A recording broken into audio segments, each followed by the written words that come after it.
नमस्कार दोस्तों, स्वागत है आप सबका आपके अपने digital platform English with MD से।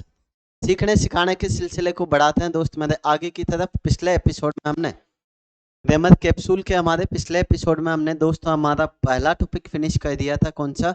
टेंस। अब दोस्त इसी सीरीज में हम टेंस का ये एक हिस्सा मान लो या कुछ एक टॉपिक में यही एक दूसरे नाम से भी मिलता है, कंडीशनल सेंटेंस के नाम से। किस नाम से?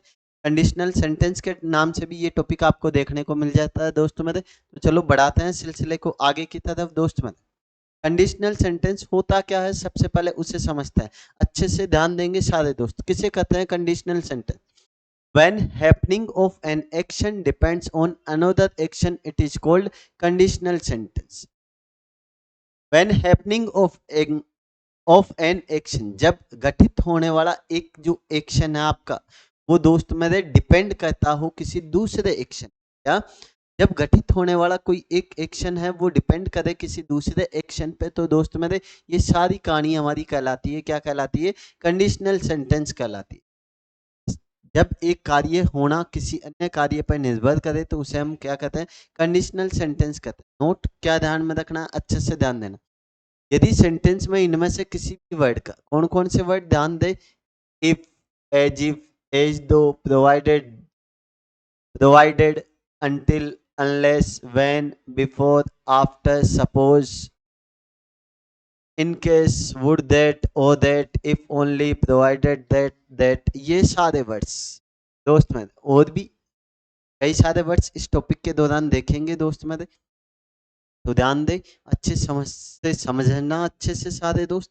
ये सारे वर्ड्स अगर किसी सेंटेंस में हमें दिखाई देते हैं तो दोस्त मेरे ये सारे के सारे वर्ड्स उस सेंटेंस को कैसा सेंटेंस बना देते हैं?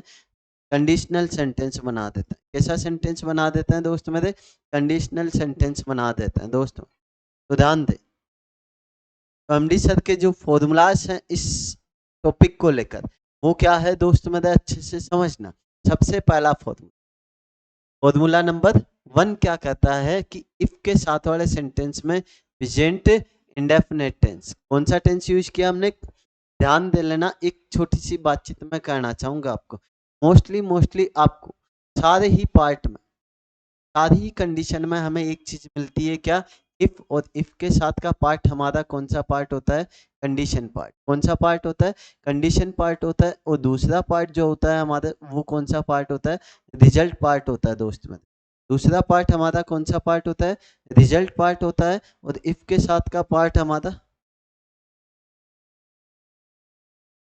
इफ के साथ का पार्ट हमारा कंडीशन पार्ट और दूसरा पार्ट रिजल्ट पार्ट। कंडीशन और रिजल्ट पार्ट को अलग अलग करने के लिए दोस्त मेरे हम कभी भी देन का यूज नहीं करते। हमारा काम चल जाता है केवल और केवल किससे? कोमा से। जब कोमा ही लगाओ किसी भी सेंटेंस को, पहले बाद में रखो, कोई फर्क मेरे दोस्त नहीं पड़ता है। पर एक छोटी सी बात ध्यान रखनी है, वो क्या है? इफ हमेशा ही कंडीशन पार्ट के साथ रहेगा। इफ हमेशा ही कहाँ रहेगा? कंडीशन पार्ट के साथ। कोई दिक्कत? चलो अब बढ़ते हैं आगे की तरफ। हमारा फॉर्मूला नंबर फर्स्ट क्या कहता है? ध्यान देंगे सारे दोस्त। क्या कहता है फॉर्मूला नंबर फर्स्ट? इफ के साथ का पार्ट कौन सा पार्ट? Condition part. दूसरा पार्ट हमारा कौन सा पार्ट? Result part. दोनों को अलग अलग करने के लिए देखो हमने किसका यूज किया है दोस्त मेरे? कोमा का यूज। किसका यूज किया? कोमा का। तो पहली कंडीशन कहती है कि जब कंडीशन और रिजल्ट पार्ट की बात, क्या? जब कंडीशन और रिजल्ट पार्ट की बातचीत दोस्त मेरे ध्यान दे, जब क्या हो? Universal truth, scientific fact, mathematical fact, philosophical fact, psychological fact, habitual action, daily routine, proverb, saying, dictums, ये सारी की सारी चीज तो दोस्त मैंने उस कंडीशन में ध्यान रखे। कंडीशन पार्ट में भी टेंस प्रेजेंट इंडेफिनिट आएगा और रिजल्ट पार्ट में भी टेंस कौन सा आएगा? प्रेजेंट इंडेफिनिट आएगा। जैसे इफ यू वर्क हार्ड, क्या? If you work hard you can easily pass की। यदि तुम क्या कहते हो? कठिन परिश्रम करते हो तो तुम इजीली क्या हो जाओगे? पास हो जाओ, पास हो सकते हो। इफ आयुषी डज इट, यदि आयुषी से क्या कहती है? क्या कहती है? शी गेट्स द रिजल्ट, तो वह क्या करेगी? रिजल्ट प्राप्त करेगी। तो दोस्त मेरे कंडीशन पार्ट में प्रेजेंट इंडेफिनिट टेंस और रिजल्ट पार्ट में भी टेंस कौन सा? Present indefinite tense. कब रखते हैं? जब कंडीशन और रिजल्ट पार्ट की बातचीत universal truth, scientific fact, mathematical fact, philosophical, psychological, habitual action, proverb, saying, में से कुछ भी हो तो उस कंडीशन में ध्यान रखें कंडीशन और रिजल्ट पार्ट में एक ही टेंस आता है, वो टेंस कौन सा है? Present indefinite tense. दूसरा फॉर्मूला नंबर 2 क्या कहता है, ध्यान देना अच्छे से कि इफ के साथ के पार्ट में कंडीशन पार्ट में टेंस कौन सा? Present indefinite. तो रिजल्ट पार्ट में टेंस कौन सा आ सकता है? फ्यूचर इंडेफिनिट टेंस भी यूज करते हैं। कौन सा टेंस यूज करते हैं? फ्यूचर इंडेफिनिट टेंस भी करते हैं। जैसे if India wins the match, क्या? If India wins the match we will celebrate. यदि इंडिया क्या कहती है, मैच जीतती है तो हम क्या करेंगे? सेलिब्रेट करेंगे दोस्त मेरे।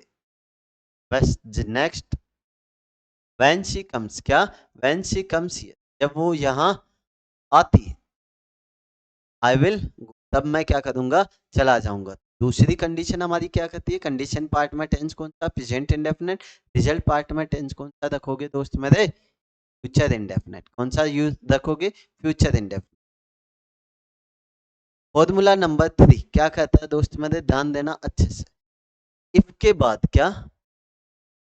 इफ के साथ आपको क्या दिखाई दे? सब्जेक्ट। क्या दिखाई दे? सेंटेंस के शुरुआत में जब इफ दिखाई दे के बाद सब्जेक्ट फर्स्ट दिखाई दे और के बाद वर्ब दिखाई दे। कौन सी वर्ब? बी की सेकंड फॉर्म वॉज या वर। लेकिन सपोजिशन सेंटेंस कंडीशन की स्थिति में हम वॉज का यूज नहीं करते दोस्त मेरे, हमेशा ही हम किसका यूज करते हैं? वर का यूज करते हैं। फिर चाहे हमारा सब्जेक्ट कैसा भी हो, हमें कोई फर्क नहीं पड़ता, चाहे हमारा सब्जेक्ट सिंगुलर हो चाहे सब्जेक्ट प्लूरल हो, सबके साथ हम किसका यूज करते हैं? वर का यूज करते हैं। तो क्या दिखाई दे? If plus subject first plus verb plus subject second. और यहाँ जो वापस जिक्र होगा वो हमेशा ही ध्यान देना दोस्त मेरे, किसका जिक्र होता है? सब्जेक्ट फर्स्ट का। तो रिजल्ट पार्ट में किसका यूज करोगे? वुड प्लस वर्ब की फर्स्ट फॉर्म। हमारी तीसरा फॉर्मूला क्या कहता है? जब कंडीशन पार्ट में वर्ब की सेकंड फॉर्म मतलब वर्ब दिखाई दे तो रिजल्ट पार्ट में क्या आएगा? वुड प्लस वर्ब की फर्स्ट फॉर्म। जैसे if I were a king, यदि मैं क्या होता? राजा होता। आई वुड हेल्प देम, तो मैं उनकी क्या कहता? मदद करता। Next if Ayushi were a teacher, दी आयुषी क्या होती? टीचर होती। शी वुड टीच मी, तो वो मुझे क्या कहती? पढ़ाती। तो दोस्त मैं उम्मीद करता हूँ फॉर्मूला नंबर 3 समझ में आया होगा अच्छे से सारे दोस्त। फॉर्मूला नंबर 4 क्या कहता है? ध्यान देना अच्छे से, बातचीत समझ। कंडीशनल सेंटेंस बनाने के लिए इफ तो यूज करेंगे ही। फॉर्मूला नंबर 4 कहता है कि यदि कंडीशन पार्ट में टेंस कौन सा दिखाई दे? Past perfect. पास्ट परफेक्ट मतलब एचवीएमवी क्या होती है? हेड प्लस वर्ब की थर्ड फॉर्म। क्या होती है? हेड प्लस वर्ब की थर्ड फॉर्म। तो दोस्त मेरे उस कंडीशन में ध्यान दे, रिजल्ट पार्ट में हमेशा ही क्या आएगा? वुड हैव प्लस वर्ब की थर्ड फॉर्म। क्या आ जाएगा? वुड हैव प्लस वर्ब की थर्ड फॉर्म। इसी का हम इन्वर्जन रूप भी देख सकते हैं दोस्त मेरे। इन्वर्जन की स्थिति में हमें जरूरत नहीं होती किसकी? इफ की जरूरत नहीं होती है, एचवी को उठाकर हम शुरुआत में ले आते हैं। तो शुरुआत में वही हेड प्लस वर्ब की थर्ड फॉर्म में से एचवी ले आए तो हेड शुरुआत में के बाद सब्जेक्ट वर्ब की थर्ड फॉर्म, और रिजल्ट पार्ट में वही क्या आ जाएगा? वुड हैव प्लस वर्ब की थर्ड फॉर्म।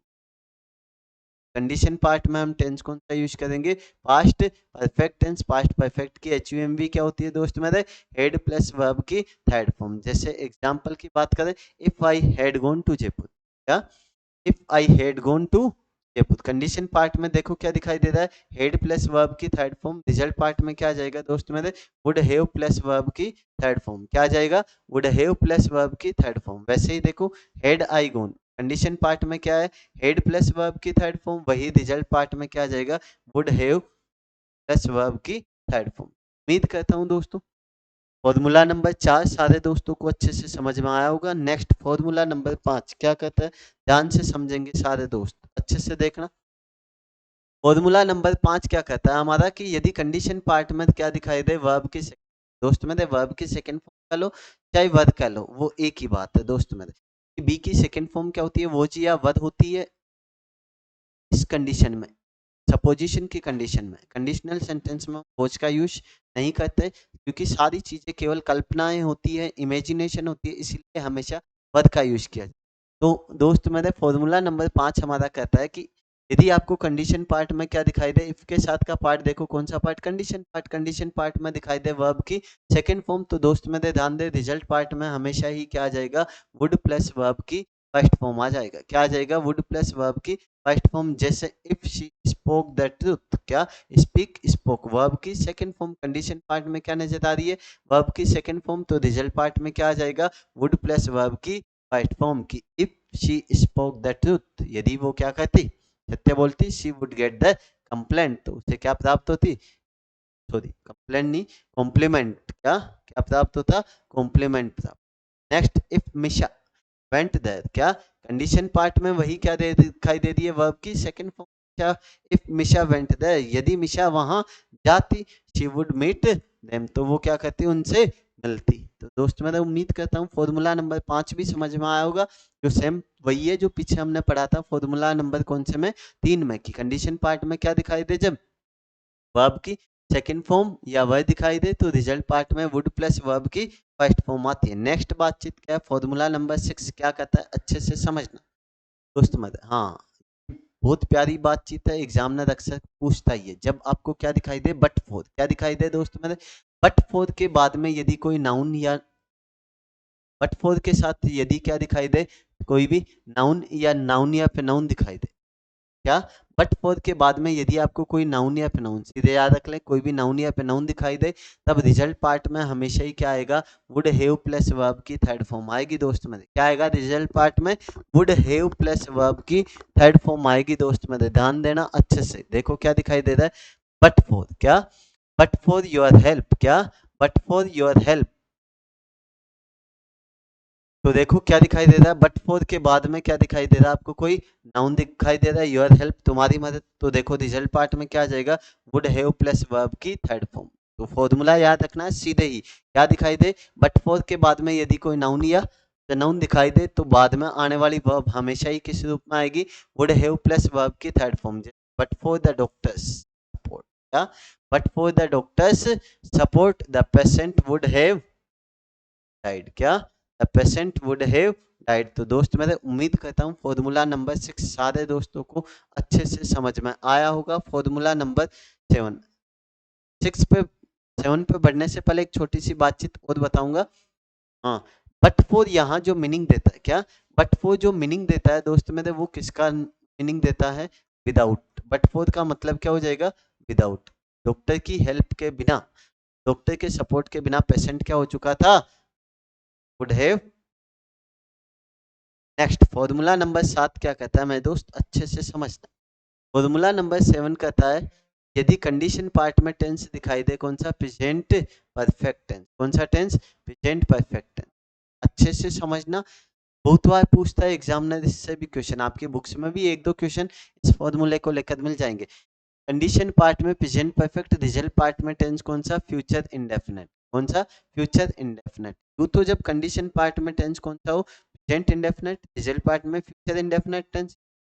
पर देखो हमने यहाँ रिजल्ट पार्ट में तो फ्यूचर इंडेफिनिट, लेकिन कंडीशन पार्ट में प्रेजेंट इंडेफिनिट ना होके दोस्त मेरे प्रेजेंट परफेक्ट टेंस क्यों है, क्या फॉर्मूला कहता है कि इस फॉर्मूले का यूज, क्या इस फॉर्मूले का यूज हम तभी करते हैं, कब करते हैं, जब सेंटेंस में कोई भी कार्य, कोई भी कार्य क्या हो जाए, खत्म हो जाए, कोई भी एक्शन कैसा हो जाए, कंप्लीट हो जाए, या कंप्लीट होने का क्या मिल रहा हो हमें, हिंट मिल रहा हो।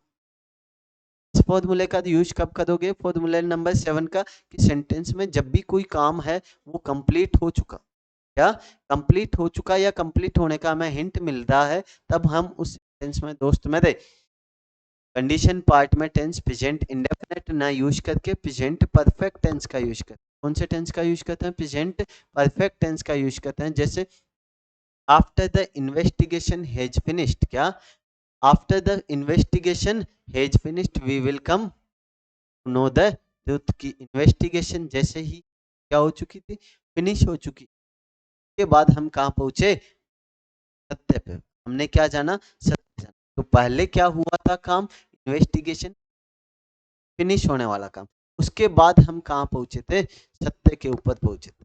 आई बात समझ, ध्यान दे, कोई एक्शन जब कैसा हो जाए, कंप्लीट हो जाए, कैसा हो जाए दोस्त मेरे, कंप्लीट हो जाए, तो फिर हम यूज करेंगे कंडीशन पार्ट में टेंस कौन सा, प्रेजेंट परफेक्ट टेंस। जैसे आफ्टर द मीटिंग, क्या after the meeting as got over, क्या जैसे ही मीटिंग क्या हो जाती है, हो चुकी, ओवर हो चुकी, आई विल मीट यू, जैसे ही मीटिंग क्या हो जाती है, ओवर हो जाती है, मैं क्या करूंगा, तुमसे मिलूंगा। तो ये काम जब फिनिश हो जाएगा तब मैं ये काम करूंगा। तो दोस्त मेरे ध्यान दे, कंडीशन पार्ट में प्रेजेंट परफेक्ट टेंस तब यूज किया जाता है जब वो काम हमारा क्या हो चुका हो, फिनिश हो चुका हो, या उसे फिनिश होने का हमें क्या मिल रहा हो, हिंट मिल रहा हो। फॉर्मूला नंबर 8 क्या कहता है, अच्छे से समझना। क्या किसी भी सेंटेंस में इनमें से कोई भी वर्ड, कौन कौन से वर्ड है, if, as if, when, after, provided that, के साथ शेल विल का प्रयोग नहीं करते। तो दोस्त मेरे ध्यान दे, सारे वर्ड के साथ, सारे के सारे वर्ड सपोज बताते हैं, इसे बताते हैं, सपोजिशन को बताते हैं, या बात करें इनके साथ हम पास्ट का यूज करते हैं, कभी भी इनके साथ हम दोस्त फ्यूचर का यूज नहीं करते। इनके साथ वाले पार्ट में कभी भी, रिजल्ट पार्ट में फ्यूचर आ सकता है, पर इनके साथ वाले पार्ट में कभी भी टेंस नहीं आ सकता। ध्यान दे लेना, कंडीशन पार्ट में टेंस या तो पास्ट हो सकता है या प्रेजेंट हो सकता है, पर कंडीशन पार्ट में कभी भी टेंस कौन सा नहीं हो सकता दोस्त मेरे, फ्यूचर नहीं हो सकता। कौन सा नहीं हो सकता, और यही बातचीत हमने फॉर्मूला नंबर 8 में सीखी क्या, कि इन सब के साथ का पार्ट कौन सा पार्ट होता है, कंडीशन पार्ट, और कंडीशन पार्ट में कभी भी टेंस का यूज नहीं करते। जैसे व्हेन यू कम हियर, ये देखो व्हेन के साथ का पार्ट कंडीशन पार्ट, हमने टेंस प्रेजेंट यूज किया, लेकिन रिजल्ट पार्ट में हम टेंस कौन सा यूज कर सकते हैं, फ्यूचर यूज कर सकते हैं। इफ आई सी यू, क्या, if I see you I will talk to you, तो कंडीशन पार्ट में टेंस हमने प्रेजेंट इंडेफिनेट यूज किया, रिजल्ट पार्ट में टेंस कौन सा यूज करते हैं, फ्यूचर इंडेफिनेट, हमारी दूसरी कंडीशन से हम जाना है। नेक्स्ट बातचीत ध्यान देंगे अच्छे से, फॉर्मूला नंबर 9 क्या, फॉर्मूला नंबर 9 क्या कहता है, अच्छे से समझना। जब भी टेंस में दिखाई दे इट इज टाइम या इट इज मोमेंट, क्या दिखाई दे, इट इज टाइम या इट इज मोमेंट, या इट इज हाई टाइम या हाई मोमेंट, या इट इज राइट टाइम या इट इज राइट मोमेंट, या इट इज अबाउट टाइम या अबाउट मोमेंट, या इट इज एप्ट टाइम या एप्ट मोमेंट। एप्ट होता है दोस्त मेरे एप्रोप्रिएट, उपयुक्त भी कहा जाता है। तो दोस्त मेरे ध्यान दे लेना, इन ये सारे के सारे सेंटेंस भी किसी भी सेंटेंस को सेंटेंस बनाते हैं। कैसा बनाते हैं, सपोजिशन सेंटेंस बनाते हैं। के बाद यदि सब्जेक्ट दिखाई दे, क्या दिखाई दे, के बाद यदि सब्जेक्ट दिखाई दे, तो आने वाली वर्ब हमेशा ही किस में आएगी, वर्ब की सेकंड फॉर्म। किस रूप में यूज करेंगे, वर्ब की सेकंड फॉर्म के रूप में। लेकिन के बाद यदि क्या न दिखाई दे, सब्जेक्ट न दिखाई दे, तो फिर आने वाली वर्ब मेरे दोस्त हमेशा ही ध्यान रखें किस रूप में आएगी, टू प्लस वर्ब की फर्स्ट फॉर्म के रूप।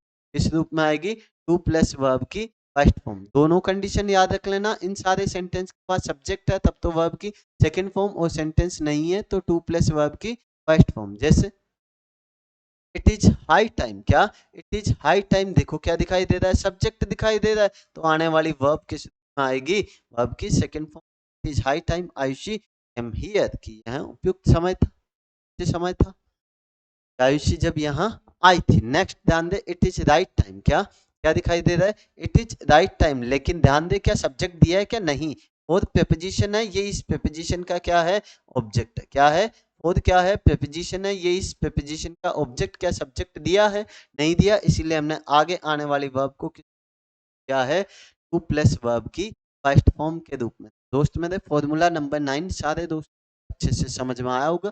दोनों कंडीशन ध्यान रखनी, जब सब्जेक्ट दिया हो तो क्या करे, जब सब्जेक्ट नहीं दिया हो तो क्या करे। फॉर्मूला नंबर 10 अच्छे से समझना और बनाना आंसर देके। जब क्या दिखाई दे, इट इज या वॉच, क्या दिखाई दे, इट इज या watch plus the article plus ordinal number. Number होते हैं दोस्त मेरे कितने तरीके के, कितने तरीके के होते हैं नंबर, तीन तरीके के। पहला ऑर्डिनल, दूसरा कार्डिनल, तीसरा मल्टीप्लिकेटिव नंबर। तो दोस्त मेरे ऑर्डिनल नंबर की खासियत होती है, पहले आर्टिकल कौन सा यूज करता है, द आर्टिकल। तो क्या दिखाई दे, इट इज या watch plus the article plus ordinal number plus time या मोमेंट के बाद क्या दिखाई दे, सब्जेक्ट दिखाई दे, क्या दिखाई दे, सब्जेक्ट दिखाई दे। तो दोस्त मेरे ध्यान रखे कंडीशन में आगे आपसे वर्ब फिल करवा ले, तो आने वाली वर्ब हमेशा टेंस में आएगी, परफेक्ट टेंस में। कौन से टेंस में आएगी, परफेक्ट टेंस में आएगी। दो मेरे अब ये परफेक्ट प्रेजेंट का भी हो सकता है, पास्ट का भी, ये डिपेंड करेगा इस इज या वॉच पे। इधर इज लगा है तो उधर प्रेजेंट परफेक्ट आ जाएगा, इधर वॉच लगा है तो उधर पास्ट परफेक्ट आ जाएगा। जैसे it is the first time Ayushi has met me, क्या, it is the first time, क्या है, इज लगा है इसलिए हमने इधर प्रेजेंट परफेक्ट यूज किया है, और क्या है, it was the last time, क्या, it was the last time. इधर देखो क्या है, वॉच है, तो इधर हमने टेंस कौन सा यूज किया, पास्ट परफेक्ट यूज। तो उम्मीद करता हूं दोस्तों फॉर्मूला नंबर 10 अच्छे से समझ में आया होगा। नेक्स्ट बात फॉर्मूला नंबर 11 क्या कहता है, अच्छे से समझेंगे सारे दोस्त। क्या कहता है फॉर्मूला नंबर 11, क्या दिखाई दे जब भी इट इज या was plus the article plus superlative degree. Degree भी होती है कितने तरीके की, मतलब 3 तरीके की, पहली पॉजिटिव, दूसरी कंपेरेटिव, तीसरी सुपरलेटिव। और सुपरलेटिव डिग्री की जो खासियत बच्चे बच्चे को पता होती है वो क्या है, सुपरलेटिव डिग्री खुद से पहले एक प्यारा सा आर्टिकल यूज होती है, वो आर्टिकल कौन सा है, द आर्टिकल। कौन सा आर्टिकल है मेरे दोस्त, द आर्टिकल के बाद टाइम या मोमेंट दिखाई दे, और बाद में भी यदि क्या हो सब तो आगे वर्ब फिल करा ले, तब भी आने वाली वर्ब कौन से टेंस में आएगी दोस्त मेरे, परफेक्ट टेंस में। कौन से टेंस में आएगी, ये परफेक्ट डिपेंड करेगा वही इधर के इज या वॉज पे। इधर इधर यदि इज है तो उधर प्रेजेंट परफेक्ट, इधर वॉज है तो उधर पास्ट परफेक्ट। जैसे it is the best movement, कौन सी डिग्री, सुपरलेटिव डिग्री। के बाद सब्जेक्ट है प्रियांशी, तो आगे आने वाली वर्ब किस रूप में देंगे, परफेक्ट टेंस में, तो सब्जेक्ट सिंगुलर, इसीलिए हमने has have plus verb, has plus verb की थर्ड फॉर्म का यूज किया। इन परफेक्ट में क्या आता है, हेजेव प्लस वर्ब की थर्ड। अब देखो इधर क्या है, पास्ट, तो इधर क्या आ जाएगा, past perfect. It was the best time, क्या, it was the best time Kiran had qualified the exam. Subject दिखाई दे रहा है तो आगे आने वाली वर्ब वही कौन में, परफेक्ट टेंस में। तो फॉर्मूला नंबर 11 सारे दोस्तों समझ में आया होगा। Formula number 14, sorry, formula number 12 और हमारा आखिरी बातचीत कौन से टेंस को लेकर, आखिरी बातचीत हमारी कौन से टॉपिक को लेकर, कंडीशनल सेंटेंस को लेकर, फिर हमारा टॉपिक फिनिश हो जाएगा दोस्त। समझना क्या है बातचीत। फॉर्मूला नंबर 12 क्या कहता है, जब भी आपको सेंटेंस में क्या दिखाई दे, दैट, क्या दिखाई दे, दैट दिखाई दे, दैट से पहले वाले सेंटेंस में या विशेष दिखाई दे, क्या दिखाई दे, विशेष या विशेष दिखाई दे, तो दैट के बाद वाले सेंटेंस में हम किसका यूज करेंगे, मतलब वर्ब की सेकंड, किसका यूज करेंगे, वर्ब की सेकंड का यूज करेंगे। और यदि बी वर्ब फिल करवा ले आपसे, क्या फिल करवा ले, बी वर्ब फिल करवा ले, तो हमेशा ही क्या फिल करेंगे दोस्त मेरे, वर्ब फिल करेंगे। क्या फिल करेंगे, वर्ब फिल करेंगे। और दैट से पहले वाले सेंटेंस क्या दिखाई दे, विस्ट दिखाई दे, तो दैट के बाद वाले सेंटेंस में हम क्या यूज करेंगे, हेड प्लस वर्ब की थर्ड फॉर्म। इसका यूज करेंगे मेरे दोस्त, हेड प्लस वर्ब की थर्ड फॉर्म का यूज करेंगे। जिससे अच्छे से ध्यान देना, क्या है, रोहित, क्या, रोहित विशेष दैट। देखो क्या दिख रहा है, दैट, दैट से पहले वाले सेंटेंस में विशेष दिखाई दे रहा है, तो इधर क्या आ जाएगा, कोई भी मेन वर्ब फिल करवाए तो उसकी सेकंड फॉर्म आएगी, और बी वर्ब फिल करवाए तो वर आएगा। तो क्या यूज किया हमने, स्कोर की कौन सी फॉर्म, सेकंड फॉर्म लगा दी, scored a century. Rohit wished that he scored a century. और आखिरी क्या है, आयुषी विश्ड दैट, क्या, दैट से पहले वाले सेंटेंस में विश्ड नजर आ रहा है, इधर क्या आ जाएगा, हेड प्लस वर्ब की थर्ड फॉर्म, तो क्या, हेड स्टडीड लिटरेचर। तो दोस्त मैं उम्मीद करता हूँ सारे दोस्तों को हमारा सेकंड टॉपिक कंडीशनल सेंटेंस अच्छे से समझ में आया होगा दोस्त मेरे। पढ़ने के बाद इधर उधर किसी भी बुक के बाद आप चाहो तो क्वेश्चन प्रैक्टिस के लिए मार सकते हो, कोई मनाही नहीं है, लेकिन ना करे दोस्त मेरे। जैसे ही एक बार हमारी ग्रामर कैप्सूल क्लासेस जाती है, सारे टॉपिक जो आपके एलडीसी और स्टेनो एग्जाम में दिए गए वो सारे टॉपिक जैसे ही फिनिश हो जाएंगे दोस्त मेरे, उसके बाद हम क्या करेंगे बताओ देखे, हाँ उसके बाद हम हर टॉपिक के एवरेज 300 क्वेश्चन सोल्व करेंगे। और दोस्त मेरे मेरा वादा है आपके आने वाले एग्जाम में जो क्वेश्चन होंगे 75, चाहे आपका एलडीसी का एग्जाम हो चाहे आपका स्टेनो का एग्जाम हो, वो आपके 75 क्वेश्चन हमारे इन्हीं टॉपिक्स जो हम रेगुलर प्रैक्टिस करेंगे इन्हीं में से होंगे। मेरे वीडियो को अपने दोस्तों के साथ ज़्यादा से ज़्यादा शेयर करें, जो भी दोस्त अपने नया है चैनल को सब्सक्राइब करना ना भूलें। और दोस्तों आपके जो भी दोस्त स्टेट लेवल एग्जाम्स की हो, चाहे 12th पास हो चाहे ग्रेजुएशन टीटी एग्जाम हो चाहे बीएसटीसी एग्जाम हो, रीट एग्जाम हो, पटवार, कोई भी स्टेट लेवल एग्जाम जिसमें इंग्लिश आ रही है दोस्त मेरे, तो ये आपकी क्लासें हर एग्जाम के लिए आपके लिए दोस्त मेरे रामबाण औषधि साबित होगी। तो मेरे अपने दोस्तों के साथ चैनल को ज़्यादा से ज़्यादा शेयर करें। मिलते हैं अगले एपिसोड में, तब तक टाटा बाय बाय, सी यू दोस्त, लव यू ऑल, जय हिंद, जय भारत।